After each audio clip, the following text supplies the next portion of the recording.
विश्वशीरुषं देवं विश्वाक्षं विश्वशम्भुवं विश्वं नारायणं देवमक्षरं परमं पदं विश्वतः परमां नित्यं विश्वन्नारायणगुं हरिं विश्वमेवेदं पुरुषस्तद्विश्वमुपजीवति पतिं विश्वस्यात्मेश्वरं शाश्वतं शिवमच्युतं नारायणं महाज्ञेयं विश्वात्मानं परायणम्।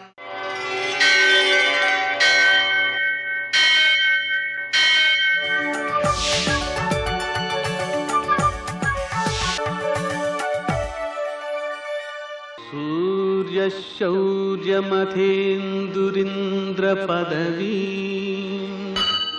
सन्मङ्गलं मङ्गलम्।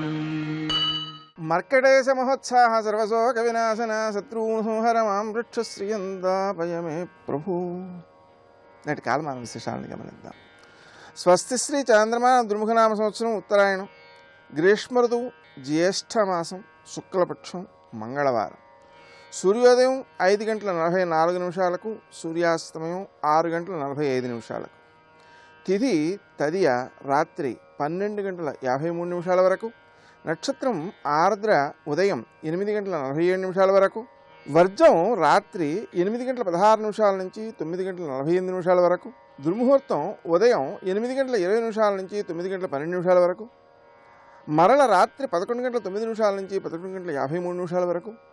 అమృతకాలం తెల్లవారుజామున 5:28 ప్రారంభం. రాహుకాలం మంగళవారం కాబట్టి మధ్యాహ్నం 3 నుంచి 4:30 వరకు. అష్టకవర్గ రీత్యా శుభప్రదమైన సమయం ఉదయం 11 గంటలకి.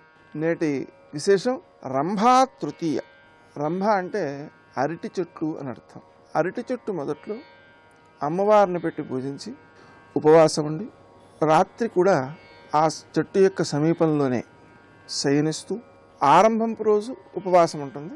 తర్వాత నెల రోజుల వరకు ఈ అమ్మవారిని పూజ చేయడం, రాత్రి ఆ చెట్టు దగ్గరే పరుండడం లాంటి చర్యల ద్వారా ఒక మాసంలో ఈ వ్రతం పూర్తవుతుందన్నమాట. అలా ఆ వ్రతాన్ని ఆచరించడం ద్వారా స్త్రీలకు సౌభాగ్య సిద్ధి, సంపత్ సమృద్ధి, విశేషించి ఆర్థిక ఆరోగ్యపరమైనటువంటి అనుకూలతలు, ముఖ్యంగా ధర్మార్థ కామ మోక్షాలు, వీటికి సంబంధించినటువంటి ఉత్తమ ఫలితాలు సిద్ధిస్తాయని ఆ అమ్మవారిని అరటి చెట్టు మొదట్లో పెట్టి పూజించడం అనేటువంటి వ్రతానికి రంభా తృతీయ ఆరంభం అన్నమాట. ఆ వ్రతం నెల రోజులు చేయాలి. తర్వాత ఉద్యాపన చేయాలి. ఇది ఆ వ్రత విధానం అన్నమాట. అది ఈరోజు ఆరంభం అవుతుంది. ఇక మంగళవారం అప్పులు తీర్చడానికి, విజయాలు సిద్ధించడం కోసం హనుమంతుని పూజ చేయడం, అలాగే గణపతికి సంబంధించినటువంటి స్తోత్రం, రుణమోచక గణేశ స్తోత్రం, రుణమోచక నృసింహ స్తోత్రం పారాయణ చేసుకోవడం, అనారోగ్య దోషాలు నివారించబడడానికి వ్రణమోచక అంగారక స్తోత్రం, అప్పులు తీరడానికి రుణమోచక అంగారక స్తోత్రం, వీటిని పఠించుకోవడం. అప్పు ఎంత ఉందో దాన్ని నల్ల బొగ్గుతో ఆ సంఖ్య వేసి అంగారక మహీపుత్ర భగవన్ భక్తవత్సల నమోస్తుతే మమాశేష రుణమాసు విమోచయ అనేటువంటి మంత్రాన్ని జపిస్తూ ఎడమ కాలితో ఆ అప్పు సంఖ్యను చెరిపేయడం అన్నమాట. ఆ విధంగా చేయడం ద్వారా ప్రతి మంగళవారం వేయలేనంత అప్పు తీర్చడం ద్వారాను ఆ రుణమోచన కలుగుతుంది. నేటి ఆణిమత్యాలు.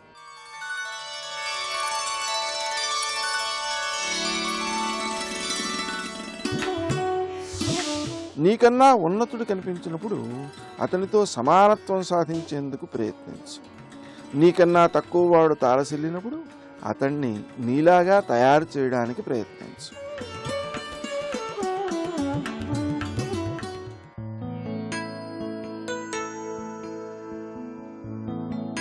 మానవత్వం అంటే కుల, మత, వర్ణ వివక్షలకు అతీతమైనది.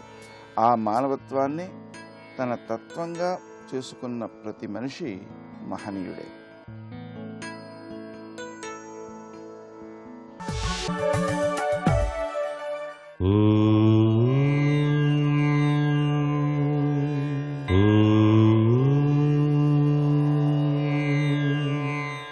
ఓం నమో నారాయణాయ.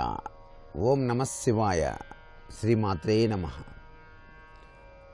కళారంగాలలో ఎంత కృషి చేసినప్పటికీ కూడాను రాణింపు లేకుండా ఉన్నట్లయితే దానిలో రాణించడానికి ఉత్తమోత్తమమైనటువంటి కీర్తి ప్రతిష్టలు గడించడానికి మంగళవారం నాడు సుబ్రహ్మణ్యేశ్వర స్వామి వారిని గనక తేనెతో గనక అభిషేకం గనక చేయించినట్లయితే చాలా చక్కటి యోగవంతమైనటువంటి అభివృద్ధి పదంలోకి పయనించడానికి ఆస్కారం ఉంది.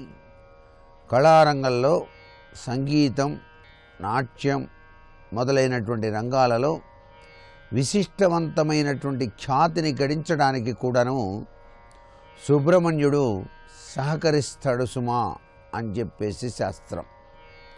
అంతేకాకుండా ప్రభుత్వ ఉద్యోగం కోసం విశ్వప్రయత్నం చేస్తూ ఎన్నిసార్లు ప్రయత్నం చేసినప్పటికీ ఫలితం కనుక లేకపోయినట్లయితే, అంటే ప్రభుత్వ ఉద్యోగానికి వలసినటువంటి పరీక్షలలో ఉత్తీర్ణత ఫలం దక్కని పరిస్థితుల్లో తప్పనిసరిగా ప్రభుత్వ ఉద్యోగమే చేయాలి అనేటువంటి సంకల్పం కలిగినటువంటి వ్యక్తుల జీవితాలలో వారు కోరుకున్నటువంటి ఆశయాలు, కోరికలు నెరవేర్చుకోవడానికి సుబ్రహ్మణ్యేశ్వర స్వామి వారికి తప్పనిసరిగా తేనె లేక కుంకుమ పువ్వు కలిపినటువంటి నీటితో అభిషేకం గనక చేసినట్లయితే తప్పనిసరిగా ప్రభుత్వ ఉద్యోగం సిద్ధింపజేసుకోవడానికి ఆస్కారం అత్యధికంగా ఉంటుంది సుమా. సుబ్రహ్మణ్యేశ్వరుడు వేల్ అనేటువంటి ఆయుధాన్ని ధరించి ఉంటాడు. చాలా విశేషవంతమైనటువంటి ఆయుధం అది. కోరిన కోరికలు నెరవేర్చేటువంటి అమృత తత్వం ఆయుధంలో దాగి ఉంది. అందుకే స్వామివారిని ఈ యొక్క భావనా పరంపర రీత్యా గనక మనం నిత్యం ఆరాధన చేస్తూ అభిషేకార్చనలు గనక నిర్వహించినట్లయితే తప్పనిసరిగా మన కోరిక నెరవేరటానికి ఆస్కారం అత్యధికంగా ఉంటుంది సుమా అనేటువంటి విషయాన్ని గుర్తుపెట్టుకోవాలి. ఇవన్నీ సనాతన సంస్కృతి సంప్రదాయంలో దైవ ఆరాధన వలన కార్యసిద్ధి ఏ విధంగా అవుతుంది అనేటువంటి విషయరీత్యా గ్రహించవలసినటువంటి ముఖ్యాంశాలు. సర్వే జనా సుఖినో భవంతు.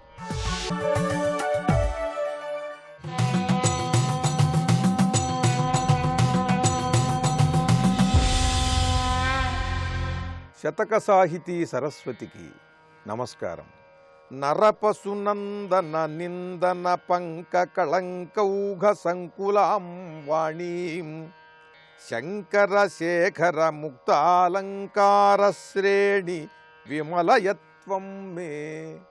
ఓ గంగాదేవి, నరపసునందన నిందన పంక కళంకౌఘ సంకులాం వాణీం. నా వాక్కు మధురమై గంభీరమై ఎంత దివ్యశక్తి సమన్వితమైనప్పటికీ కూడా దీన్ని నేను దుర్వినియోగం చేశాను తల్లి. నరపశువులైనటువంటి వారిని, జంతువుల్లా ప్రవర్తించేటువంటి వారిని అనేక కారణాల చేత నేను వారిని ప్రశంసించవలసి వచ్చింది. ఆ ప్రశంసించిన దోషం చేత దివ్యశక్తి సమన్వితమైన ఈ వాక్కు దాని తేజస్సుని కొంత కోల్పోవటం జరిగింది. నాకు కూడా ఈ నరపశువులను స్తుతించటం వలన కొంత పాపం కలిగింది. కనుక ఓ గంగాదేవి, దీన్ని నువ్వు తొలగించాలి. ఇంతే మాత్రం కాదు, నిందన, ఈ నరపశువులు చేసినటువంటి దుర్మార్గములను చూచి చెలించి బాధపడుతూ వారిని నిందించాను. వారు చేసినటువంటి పనులన్నిటినీ నిందించటం వలన వారిలో ఉన్న ఆత్మను కూడా నేను దూషించినట్లవుతున్నది. ఇతరులను నిందించేవారు తమను తామే నిందించుకుంటున్నారు అని వేదములు చెబుతున్నాయి. ఎందుకనంటే అంతటా ఉన్నది ఒకే ఆత్మ కనుక వారు చేసిన తప్పులను దూషించినా కూడా అది కూడా పాపకారణమే అవుతున్నది. ఆ విధంగా అంతటా ఆత్మ ఒకటే కనుక వారిని దూషించినటువంటి ఆ పాపం కూడా నా వాక్కుకి చేరుతున్నది. కనుక నింద చేసిన పాపము, ఈ నర పశువులను స్తుతించిన పాపము, ఈ రెండిటినీ కూడా తొలగించు, నన్ను అనుగ్రహించు. నరపశునందన నిందన పంక కళంకౌఘ సంకులాం వాణి. మనం చేసేటువంటి పాపమంతా కూడా మనస్సుతో కొంత ఉంటే మాటతో ఎంతో ఉంటుంది, ప్రవర్తనతోనూ ఉంటుంది. దేని పాపం దాన్నే ఆవహించి దాన్ని బలహీనపరుస్తూ ఉంటుంది. కనుక ఇతరుల గురించి మంచి మాటలు చెప్పినా సరే దుర్మార్గుల గురించి అది కూడా పాపమే. దాని పాపాన్ని కూడా అనుభవించవలసి వస్తుంది మనం. ఆ విధంగా కూడా 10 మంది దుర్మార్గుల్ని మంచివాళ్ళని పొగడటం వల్ల కూడా మన వాక్కు బలహీనపడుతుంది. మరి ఒక్కసారి ఇంకొకటి గురించి మంచి చెప్పినా ప్రజలు నమ్మరు. అదే ఆ బలహీనపడటం. కనుక దుర్మార్గుణ్ణి పొగడకపోవటం కూడా చాలా అవసరం. ఏదో అవసరం కోసం అలా ప్రశంసించటం వల్ల నా వాక్కుకి పాపం చేకూరింది అని షట్శాస్త్ర పారంగతులైన మహనీయులు వారే ఈ గంగాదేవిని ఆరాధిస్తూ ఆ పాపాన్ని తొలగించు తల్లి అని వేడుకుంటున్నారు. కనుక ఇటువంటి శ్లోకాలు విన్నప్పుడు చాలా జాగ్రత్త వహించి ఎవరి గురించైనా మంచి చెప్పవలసినప్పుడు చాలా చాలా ఆచి తూచి మాట్లాడవలసి ఉంటుంది. ఎందుకనంటే వారిలో నిజానికి ఆ మంచి లేకపోయినట్లయితే ఆ దోషం ఈ మంచి చెప్పిన వాడికి వస్తుంది. అలాగే నిందించినా సరే ఇతరులను ఆ పాపం కూడా చేకూరుతుంది. అయితే సంప్రదాయానికి సంస్కృతికి ఎవడైనా హాని చేస్తున్నప్పుడు దాన్ని ఎదుర్కోవటం అది ధర్మం. ఒక పండితుడికి, ఒక కవికి, ఒక భాషాభిమానికి, ఒక సంప్రదాయాభిమానికి దానివల్ల ఏ దోషము ఉండదు. కనుక ఈ పరమమైన సూక్ష్మములన్నీ కూడా గమనిస్తూ వాక్కుని చాలా జాగ్రత్తగా మనం ఉపయోగించుకోవాలని తెలియజేసేటువంటి చక్కని శ్లోకం ఇది. ఇటువంటి శ్లోకాలు విన్నా పఠించిన ఆ పాపాలన్నీ కూడా తొలగిపోతాయి. ఆ విధంగా మనం వాక్కులతో చేసిన పాపములను కూడా ఆ గంగాదేవి తొలగించాలని ఆవిడికి నమస్కరిస్తూ ఈ గంగార్య శతకాన్ని ప్రతిరోజు విందాం, పఠిద్దాం. ఇటువంటి అద్భుతమైన శ్లోకరచన చేసి గొప్ప శతకాన్ని మనకు అందించిన షట్శాస్త్ర పారంగతులు గంగాదేవిని నిరంతరం ఆరాధించి తన త్రికరణములందు నిలుపుకున్న మహనీయులు శ్రీ గుంటూరి సుబ్రహ్మణ్య శాస్త్రి గారి గంగార్య శతకంలోని మరి ఒక శ్లోకం గురించి రేపు ఉదయం తెలుసుకుందాం. ఓం శ్రీ గంగాదేవ్యై నమః. స్వాగతం సకలలోకనుతాయై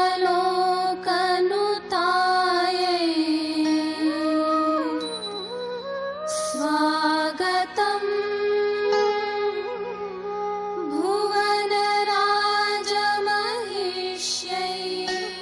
శమయతు పాపం దమయతు దుఃఖం హరతు విమోహం స్ఫుటయతు బోధం ప్రథయతు శక్తిం మందం హసితం మనసిజ శాసన కులసుదృశో నః.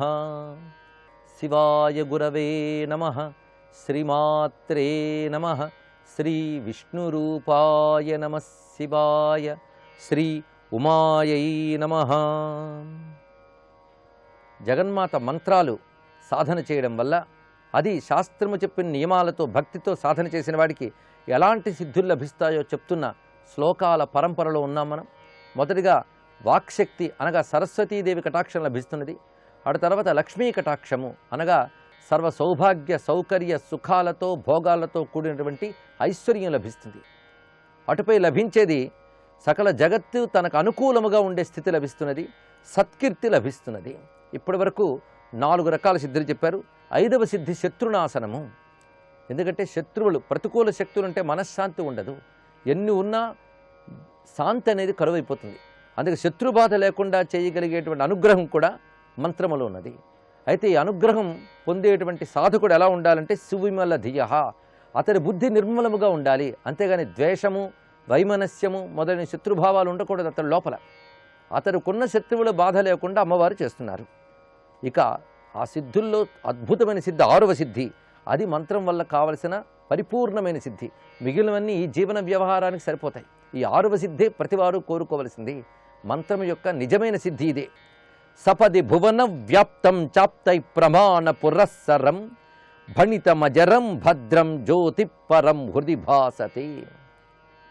అమ్మవారి మంత్రాన్ని భక్తితో జపం చేసేవాడికి లభించేటువంటి 6వ సిద్ధి ఏది అంటే ఆప్తై ప్రమాణ పురస్సరం. ఆప్తవాక్యములు అనగా వేదవాక్యములు. ఆ వేదవాక్యములు ప్రమాణముగా ఏ పరతత్వాన్ని, ఏ పరమేశ్వర తత్వాన్ని చెప్తున్నాయో ఆ పరమేశ్వర తత్వము సకల ప్రపంచమునందు వ్యాపించి ఉన్నది. అది ఆ మంత్ర జపం చేసే భక్తుడి యొక్క హృదయంలో ఆ జ్యోతి ప్రకాశిస్తున్నది. అనగా వేదాంతములు యందు వర్ణింపబడిన పరబ్రహ్మ ప్రకాశము, జ్యోతిస్వరూపము ఆ భక్తుడి హృదయంలో ప్రకాశిస్తున్నది అని చెప్తున్నారు. ఇది కావలసింది మంత్రసిద్ధి. మన హృదయంలో ఆ పరమేశ్వర జ్యోతి ప్రకాశించాలి. ఆ పరమేశ్వర జ్యోతియే జగదంబ. కనుక మంత్రం యొక్క సిద్ధి పరిపూర్ణ దశలో ఇలా ఉంటుంది. భణితమజరం భద్రం జ్యోతి పరం హృది భాసతే. ఆ జ్యోతి లక్షణం ఏంటంటే అజరం, భద్రం, పరం.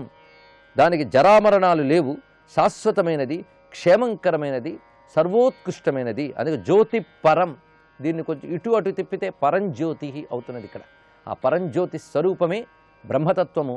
ఆ బ్రహ్మతత్వము అతని హృదయంలో ప్రకాశిస్తున్నది. ఇలా చెప్తూ తల్లి ఏ ఆపద కలిగినా నువ్వే రక్షకురాలివి అనేటువంటి తర్వాత శ్లోకంలో చెప్తున్నారు. ఇది కూడా పారాయణ చేయదగ్గ రక్షాస్తోత్రం అని భావించాలి. దీనికి శాస్త్ర ప్రమాణాలతో కూడిన శ్లోకం ఇది. అదయ మరిభిక్రాంతే రాష్ట్రే త్వమీశ్వరి రక్షిక సుమశరముఖైర్ధూతే చిత్తే త్వమీశ్వరి రక్షిక ప్రబల దురితైర్గ్రస్తే వంశే త్వమీశ్వరి రక్షిక ప్యసృజతి జలం మేఘే మోఘే త్వమీశ్వరి రక్షిక. ఓ తల్లి పరమేశ్వరి, శత్రువులు దుర్మార్గులే దేశాన్ని ఆక్రమించినప్పుడు నువ్వే రక్షకురాలివి. అదేవిధంగా నా చిత్తంలో కామక్రోధాది వికారాలు చలింపజేస్తూ విజృంభించినప్పుడు నువ్వే రక్షకురాలివి. భయంకరమైన పాపాలు మానవజాతిని పీడిస్తున్నప్పుడు నువ్వే రక్షించేదానవు. అలాగే మేఘాలు వర్షించకుండా కరవు కాటకాలు ఏర్పడినప్పుడు నువ్వే రక్షకురాలివి. దీన్ని బట్టి అమ్మవారి రక్షణ ఎన్ని రకాలుగా ఉన్నదో ఇక్కడ చూపిస్తున్నారు. ముందుగా దేశాన్ని శత్రుబాధ లేకుండా చేసేది అమ్మవారి దయ. మన హృదయంలో కామక్రోధాది వికారాలు లేకుండా చేయడానికై అమ్మవారిని ప్రార్థించాలి. ఎందుకంటే పెద్ద శత్రువులు వాళ్ళే కామక్రోధాదులు. కనుక బహిశత్రువులు దేశాన్ని బాధిస్తారు, అంతఃశత్రువులు చిత్తాన్ని బాధిస్తాయి. ఈ ఇద్దరు రకాల శత్రువుల నుంచి మనల్ని కాపాడేది అమ్మవారి కరుణ. అదేవిధంగా పాపాలు మానవ జాతిని పీడించినప్పుడు అన్నారు ఇక్కడ. అంటే పాప బుద్ధులు, పాప సంస్కారాలు, అధార్మికత వ్యాపించిపోయినప్పుడు ఆ జగన్మాత కరుణ కావాలి, ఆ జగన్మాత రక్షించాలి అని చెప్తున్నారు. అదేవిధంగా కరువు కాటకాలు ఏర్పడినప్పుడు కూడా అమ్మవారి కరుణతో ఆ దుర్భిక్షం తొలగి సుభిక్షం కావాలి అనే భావన కూడా ఇందులో కనబడుతున్నది. ఈ శ్లోకాన్ని నిరంతరం పఠిస్తూ దేశక్షేమాన్ని కోరుకుంటూ మన చిత్తక్షేమాన్ని కూడా కోరుకోవడం ఈ శ్లోకములో ఉన్న విశేషమైన అంశము. ఇది ఒక మంత్ర శ్లోకము అని భావించవచ్చు. ముఖ్యంగా చండీ సప్తశతి మొదలైన గ్రంథాల్లో అమ్మవారి ఆరాధన, చండీ యాగములు, చండీ స్తోత్ర పారాయణ ఎప్పుడు చేయాలో వివరిస్తూ ఉంటాడు వ్యాసమహర్షి. ముఖ్యంగా దేశంలో కరవు కాటకాలు ఏర్పడినప్పుడు, దేశం శత్రువుల వశమైనప్పుడు, ఒక భయంకరమైన వాతావరణం ఏర్పడినప్పుడు ఈ చండీ సప్తశతి పారాయణ చేసినా, యాగం చేసినా లోకానికి క్షేమం కలుగుతుంది అని చెప్పారు. అలాంటి ఉద్దేశంతో జగన్మాత యొక్క స్తోత్రాల్ని, గ్రంథాలని, మంత్రాలని ఉపాసిస్తూ వాటిని ప్రయోగిస్తూ ఉండడం లోకానికి క్షేమంకరం. ఇక్కడ చెప్తున్నటువంటి భావాలు ఆనాడు గణపతి ముని గారు కోరుకున్నప్పటి స్థితి, శత్రువులు దేశాన్ని ఆక్రమించుకున్నారు అంటే విదేశీయుల పాలనలో భారత జాతి క్షీణిస్తున్నటువంటి దశలో వేదనతో అంటున్నారు ఈ మాట. ఇప్పుడు కూడా శత్రువర్గాలు, విదేశీ శక్తులు చాలా రకాలుగా ఆక్రమించుకుపోయి ఉగ్రవాద, తీవ్రవాద భయాలతో భారతదేశాన్ని నింపేస్తున్నాయి. ఆ శత్రువును పోల్చడం కష్టం. మనకున్నటువంటి అనేక రకాల సౌకర్యాల్ని ఒక ఆలంబనగా చేసుకుని, అవకాశాలుగా చేసుకుని దేశాన్ని దెబ్బతీసేటువంటి రకరకాల శత్రువులు ఇంటా బయట కూడా వ్యాపించిపోయే నేటి కాలంలో భారతదేశ క్షేమం కోసం, అందులో ఈ దేశం సుభిక్షంగా ఉండడం కోసం ఈ శ్లోకాన్ని ప్రతి ఒక్కరూ అనుసంధానం చేసుకుంటూ జగన్మాతని ప్రార్థిస్తూ భారతమాత క్షేమానికై ఈ శ్లోకాన్ని వినియోగించాలి. అదయమరిభిక్రాంతే రాష్ట్రే త్వమీశ్వరి రక్షిక సుమశర ముఖైర్ధూతే చిత్తే త్వమీశ్వరి రక్షిక ప్రబల దురితైర్గ్రస్తే వంశే త్వమీశ్వరి రక్షికాపి అసృజతి జలం మేఘే మోఘే త్వమీశ్వరి రక్షిక. ఇక్కడ ప్రతిదానిలో త్వమీశ్వరి రక్షిక అని వస్తున్నది. అంటే అమ్మా నువ్వే రక్షకురాలివి అనే శరణాగత కనబడుతున్నది. ఇక్కడ ఈశ్వరి అనే మాటలో సృష్టి స్థితిలయలన్నీ తల్లి చేతిలో ఉన్నాయి, ప్రపంచమంతా అమ్మకు అధీనముగా ఉంది అని చెప్పడానికే ఈశ్వరి శబ్దాన్ని వినియోగించారు. ఓ తల్లి, అటువంటి నీకు 2 పుత్రులు ఉన్నారు. ఆ 2 పుత్రులు ఇప్పుడు భారతదేశంలో 2 రకాలుగా పుట్టారు. ఒకరు రమణ మహర్షి, ఒకరు నేను అంటున్నారు గణపతిమని. ఈ భావన కేవలం తనకు తాను ఊహించుకున్నాడు అని సామాన్యులు అనుకోవచ్చు. కానీ ఆయన యొక్క ప్రతిభని తపస్సుని దర్శిస్తే గణపతి అంశ ఈయనలో ఉంది గనకనే కవిం కవీనాం ఉపమస్రవస్తమం అని చెప్పబడుతున్న గణపతి అంశ ఉంది గనకనే ఇంత గొప్ప కవి కాగలిగాడు. ఉమాదేవిపై ఇంత అత్యద్భుతమైనటువంటి స్తోత్రాన్ని రచించగలిగాడు. పూర్తిగా ఈ గణపతి అంశగా అంగీకరించలేని వారైనా సరే ఉమాశాస్త్రం చదువుతున్నప్పుడు గణపతి అంశ ఈ మహాకవిలో ఒక్కసారి విజృంభించింది అని నమ్మక తప్పదు. గణపతి అంశ లేకపోతే ఇంత అత్యద్భుతమైన గ్రంథాన్ని రచించలేరు. అయితే గణపతి అంశతో ఈయన సుబ్రహ్మణ్యాంశతో రమణుల వారు భూమికి రావడానికి కారణమేమిటి అని అమ్మవారిని అడుగుతున్నారు. ఎందుకంటే భారతదేశం అప్పుడున్నటువంటి పరిస్థితి ప్రకారంగా ఈ గందరగోళమైన పరిస్థితుల్లో ఈ 2 రూపములతో మేము రావడానికి కారణమేమిటి, మా కర్తవ్యం ఏంటో చెప్పమ్మా అని అడుగుతున్నారు ఇక్కడ అమ్మవారిని. అంటే కర్తవ్యాన్ని అడుగుతూ అమ్మవారిని చేస్తున్న స్తుతి తర్వాత శ్లోకంలో కనబడుతున్నది. అంటే నేనేం చేయాలి దేశానికి, అది నువ్వు ఆదేశించు, అది చేసేటట్టుగా నన్ను ప్రేరేపించు, ఆ శక్తిని ప్రసాదించు అని ఈ శ్లోక భావం. కర్తవ్యాన్ని అడగడంలో ఇన్ని ఉద్దేశాలు ఉన్నాయి. దీన్ని బట్టి ఏదో చెయ్యాలి, దేశానికి ధర్మానికి ఏదో చెయ్యాలి, నా ఉనికికి ఒక ప్రయోజనం ఉండాలి. దీన్నే జస్టిఫికేషన్ ఫర్ ఎగ్జిస్టెన్స్ అంటారు. మనం ఉన్న ఉనికికి ఒక సార్థకత ఉండాలి. అందుకని పుట్టేము పెరిగేము పోయేము ఏమిటి దానివల్ల ఉన్నది?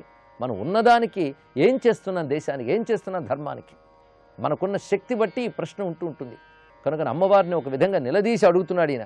భగవతి నిజౌ సాక్షాత్ పుత్రౌ బృహస్పతి పావకౌ గణపతి గుహావేతౌ వేషాంతర వ్యవహారత భరత ధరణీఖండే హేతో కుతకృత సంభవౌ కలకలయుతే కాలే దేవి వ్యధా కథయద్ధృతం.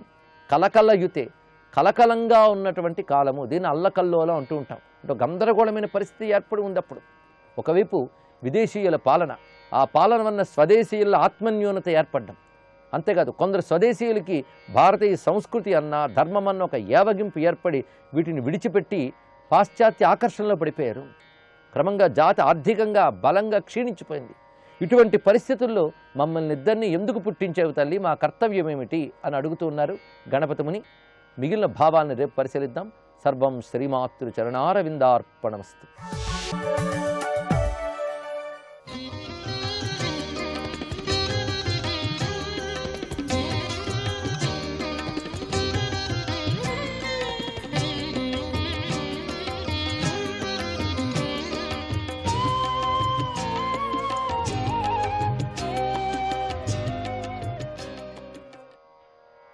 సంకర్షణాయ నమః.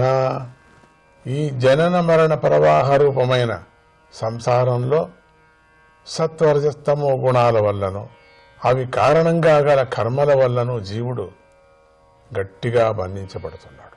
పరమేశ్వరుడి మాయ వల్ల తన స్వరూపాన్ని మర్చిపోతున్నాడు. సంసార మార్గంలో ఎంతో శ్రమపడుతూ సంచరిస్తున్నాడు. అటువంటి జీవుడు పరమేశ్వరుడి అనుగ్రహం లేకుండా ఏ ఇతర ఉపాయంతోనూ తన స్వరూపాన్ని తెలుసుకోలేడు. నాకు ఇప్పుడు భూత భవిష్యత్ వర్తమానాలు తెలుస్తున్నాయి. నాకు ఈ జ్ఞానం ఎక్కడి నుండి వచ్చింది? స్థావర జంగమాత్మకమైన ప్రాణులలో అంతర్యామిగా వ్యాపించి ఉన్న ఆ దేవుడే నాకు ఈ జ్ఞానాన్ని అనుగ్రహించాడు. జీవుడు తాను చేసిన కర్మల వల్ల నిర్ణయించబడిన మార్గంలో ముందుకు సాగుతూ ఉంటాడు. అటువంటి నేను 3 విధాలైన తాపాలు శాంతించటానికి ఆ దేవుణ్ణి సేవిస్తున్నాను. ఓ భగవంతుడా, దేహాన్ని ధరించిన నేను మరొక దేహాన్ని ధరించిన తల్లి అనే జీవుడి గర్భంలో రక్తము మలమూత్రాల కూపంలో పడి ఉన్నా. ఈ జఠరాగ్ని నన్ను చాలా బాధిస్తుంది. నా మనస్సు దైన్యంతో నిండిపోయింది. దీని నుండి బయటపడాలని నేను కోరుకుంటూ నెలలు లెక్క పెట్టుకుంటున్నాను. నన్ను నువ్వు ఎప్పుడు బయటపడేస్తావు స్వామి? ఏనే దృశీం గతిమసౌ దశమాస్య ఈశ సంగ్రాహితః పురుదయేన భవాదృశేన స్వేనైవ తుష్యతు కృతేన సధీననాథః కో నామ తత్ప్రతి వినాంజలిమస్య కుర్యాత్. ఓ పరమేశ్వర, నేను 10 నెలల వయస్సు గల అయోగ్యుణ్ణి, కాని సాటిలేని దయతో నువ్వు నాకు ఈ పూర్వజన్మ జ్ఞానాన్ని కలిగించావు. నీకు నువ్వే సాటి. నువ్వు దీనులను పరిపాలించేవాడి. నువ్వు చేసిన ఈ ఉపకారమే నీకు సంతోషాన్ని కలిగించుగాక. చేతులు జోడించి నమస్కరించటం తప్పితే నీకెవరు మాత్రం ఏ ప్రత్యుపకారం చేయగలరు స్వామి? పశుపక్షాదుల వంటి ఇతర జీవుల 7 ధాతువులతో కూడిన స్థూల శరీరానికి మాత్రమే కట్టుబడి ఉంటాయి. తమ దేహమందు కలిగే సుఖదుఖాలను మాత్రమే అవి అనుభవిస్తూ ఉంటాయి. కానీ భగవంతుడు నాకు వివేక జ్ఞానాన్ని ఇచ్చాడు. అహంకారానికి ఆశ్రయమైనటువంటిది ఆత్మ. నేను జ్ఞానంతో ఆ ఆత్మరూపంలో ప్రకాశించే పరమేశ్వరుడిని ప్రత్యక్షంగా అపరోక్షంగా దర్శిస్తున్నాను. నా అనాది పురుషుడే బయట జాగృత రూపంగా ప్రకాశిస్తున్నాడు. సోహం వసన్నపి విభో బహుదుఃఖవాసం గర్భాన్ నిర్జిగమిషే బహిరంధకూపే యత్రోపయాత ముపసర్పతి దేవమాయా మిథ్యామతిర్యదను సంస్కృతి చక్రమే తత్. ఓ ప్రభు, ఈ గర్భంలో నేను అనేకమైన దుఃఖాలతో కలిసి నివసిస్తున్నాను. అయినా దీని నుండి బయటపడి బయట ఉన్న అజ్ఞానాంధకారంలోకి రావాలని నేను కోరుకోవటం లేదు. ఎందుకంటే బయట నన్ను విష్ణుమాయ ఆవరిస్తుంది. మిథ్యారూపమైన అభిమానం పట్టుకుంటుంది. ఆ పైన జనన మరణ రూపమైన సంసార చక్రంలో పడి తిరుగుతూనే ఉంటాను. కనుక నేను ఈ దుఃఖాన్ని విడిచి బుద్ధితో హృదయంలో శ్రీహరి పాదాలను స్మరిస్తాను. అలా స్మరించే బుద్ధి ఒక్కటే నాకు మేలు చేకూరుస్తుంది. దానివల్ల నేను సత్వరమే ఈ అజ్ఞాన రూపమైన ఈ సంసార కూపం నుండి ఉద్ధరించబడతాను. దానివల్ల మళ్ళీ అనేక దోషాలతో కూడినది, నవరంధ్రాలతో కూడినది అయినటువంటి దేహంలో దేహిగా జన్మించటం అనే ఈ దుఃఖం నాకు మళ్ళీ కలుగదు అని ప్రార్థిస్తాడు. అమ్మ, 10 నెలల వయస్సు గల జీవుడు వివేక జ్ఞానంతో తనను తాను ఉద్ధరించుకోవాలనే కృతనిశ్చయంతో ఈశ్వరుని ఇలా స్తుతిస్తూ ఉంటాడు. ఇంతలో ప్రసవకాల వాయువు అధోముఖంగా ఉన్న ఆ శిశువును ప్రసవానికై క్రిందికు నెట్టివేస్తుంది. ప్రసవ వాయువు వేగంగా తోస్తుంటే శిశువు చాలా బాధను అనుభవిస్తూ తల క్రిందకు ఉంచి అతి కష్టం మీద బయటకు వస్తాడు. ఆ సమయంలో శిశువుకు శ్వాస ఉండదు. పూర్వజన్మ స్మృతి కూడా నశిస్తుంది. ఆ శిశువు నేలపై రక్తమూత్రాల్లో పడి క్రిమిలాగా కదులుతాడు. జ్ఞానం నశించటం వల్ల దేహాభిమానం కలవాడై వెక్కి వెక్కి ఏడుస్తాడు. శిశువు యొక్క మనస్సు ఏమిటో శిశువును పోషించే తల్లికి తెలియదు కదా. అలా విషయం తెలియని వ్యక్తితో పోషించబడుతూ తనకు ఇష్టం లేని తనపై బలవంతంగా రుద్దబడుతున్నా దానిని వద్దు అని అడ్డగించే సామర్థ్యం లేక రోధిస్తూ ఉంటాడు. ఆ విధంగా ఆ జీవుడు శైశవ దశలోనూ పసివాడిగా ఉండగాను కుమారావస్థలోనూ పౌగండం బాల్యమందు కూడా దుఃఖాన్ని అనుభవిస్తాడు. ఇక యవ్వనంలో వాడి కోరికలు తీరకపోవటం వల్ల కోపంతో రగిలిపోతాడు. అధికమైన దుఃఖానికి గురి అవుతాడు. అంటే దుఃఖం ఇట్లా ట్రాన్స్ఫర్ చేసుకొని వస్తూ ఉన్నది. ప్రతి స్టేజిలోనూ మానవాకారం పొందిన ఈ జీవికి ప్రతి స్టేజిలోనూ దుఃఖమే. తెలిసి దుఃఖము, తెలియని దుఃఖము. తెలియకపోవటం కూడా దుఃఖమే. ఏం చేయలేడు, చెప్పుకోలేడు, గొక్కోలేడు అనుకున్నాం కదా ఇప్పుడు. కానీ అప్పుడు మాతృ గర్భంలో ఉన్నప్పుడు ఆ 7 నెలల నుంచి 7, 8 అంటే 1 నెల అప్పుడు వచ్చినటువంటి జ్ఞానము ఒక్క సెకండ్ ఇప్పుడు వస్తే చాలు, రాదు. అధికమైన దుఃఖానికి గురి అవుతాడు ఈ జన్మలో. సంకర్షణాయ నమః.